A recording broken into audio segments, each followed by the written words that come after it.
मुजफ्फराबाद में इस वक्त एक्शन कमेटी और इंतजामिया और फोर्सेस के दरमियान एक इंतहाई खतरनाक झड़प जारी है, जबकि एक्शन कमेटी की तरफ से ऐलानात किए गए हैं कि रेंजर्स के साथ किसी भी किस्म के किसी भी हमले में मुलव्वस ना हुआ जाए, किसी भी किस्म का कोई हमला ना किया जाए। मगर इस वक्त जो हालात हैं मुजफ्फराबाद के, वहां पर धरना दे दिया गया है, हुकूमत की तरफ से नोटिफिकेशन जारी हो चुके हैं। नोटिफिकेशन की क्या क्रेडिबिलिटी है, अभी तक उस पर कोई भी रद्द अमल सामने नहीं आया।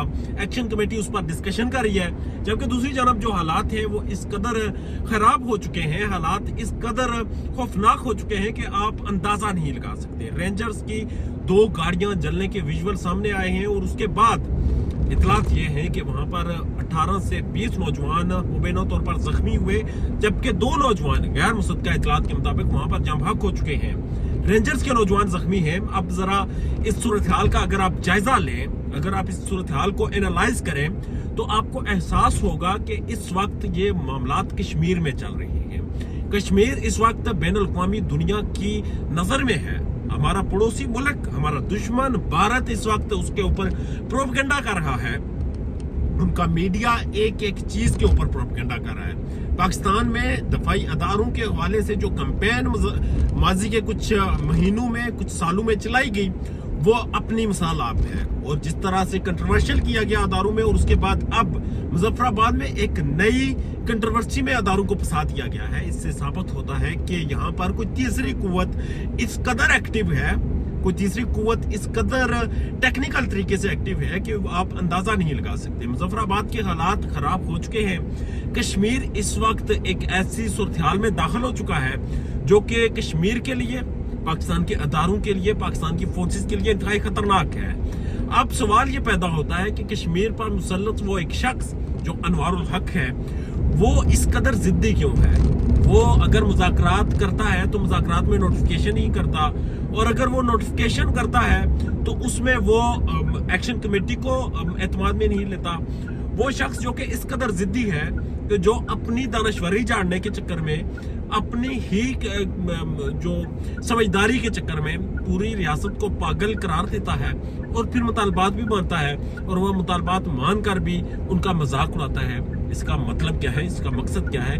ये सारी चीज़ें बहुत कंट्रोवर्शियल हो चुकी है। ये सारी चीज़ें इस वक्त सवालिया निशान हैं कि हालात किस तरफ जा रहे हैं, मामलात किस तरफ जा रहे हैं, और क्या जो कश्मीर में जो सिचुएशन क्रिएट हुई है, जिस तरह से रेंजर्स के ऊपर हमले हुए, जिस तरह से रेंजर्स की तरफ से फायर खोले गए, रेंजर्स की गाड़ियां जलाई गई, जिस तरह से वहां पर फजाई मॉनिटरिंग की जा रही है, हेलीकॉप्टर से गैर मुसद्दका इतलात हैं कि वहां पर कमांडोज को उतारा जा रहा है।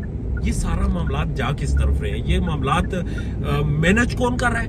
ये मामलात क्रिएट कौन कर रहा है? और इसमें हमारे इस वक्त के खुद साख्ता दानश्वर वजीर आजम अनवारुल हक की क्या क्रेडिबिलिटी है, क्या कंट्रीब्यूशन है, और वो किस तरफ जा रहे हैं? तो जो भी चीजें थी, ये चीजें यकीन करें ये चीजें वो थी, आटा बिजली, ये वो मुतालबात थे जो टेबल पर हल हो सकते थे। ये वो मुतालबात थे जिन्हें इंगेज किया जा सकता था। अगर आज आटा 1100 रुपए की सब्सिडी पर सस्ता हो सकता है, 75% सब्सिडी दी जा सकती है आटे पर, अगर आज बिजली 3 रुपए यूनिट हो सकती है, तो ये 3 दिन पहले क्यों नहीं हो सकती थी? वजीर आजम अनवारुल हक किसके बयानिए पर काम कर रहे थे, किसके एजेंडे पर काम कर रहे थे, और ये फिजा इतनी बदबूदार क्यों की गई है? ये सारी चीजें इस वक्त इतनी खौफनाक क्यों की गई हैं? ये बहुत बड़े सवालिया निशान हैं जो कि अभी तक खड़े हैं, उनके ऊपर जवाब नहीं दिया जा सका। अनवारुल हक साहब शायद नीयत के बहुत अच्छे हों, मगर पॉलिसीज उनकी इतनी खराब है कि रियासत का अमन, रियासत का सुकून उन्होंने किसी तीसरी ताकत के चाहते हुए या ना चाहते हुए भी उनकी गोद में डाल दिया। और इस वक्त जाने किसकी ख्वाहिशात की तकमील हुई, कश्मीर जल रहा है, कश्मीर का अमन तबाह है, और अगले 3 से 4 घंटे इंतहाई फैसला कुन और इंतहाई अहम है। अपना और अपने चाहने वालों का ढेर ज्यादा ख्याल रखिएगा। इजाजत दीजिए, अल्लाह ने के बाद।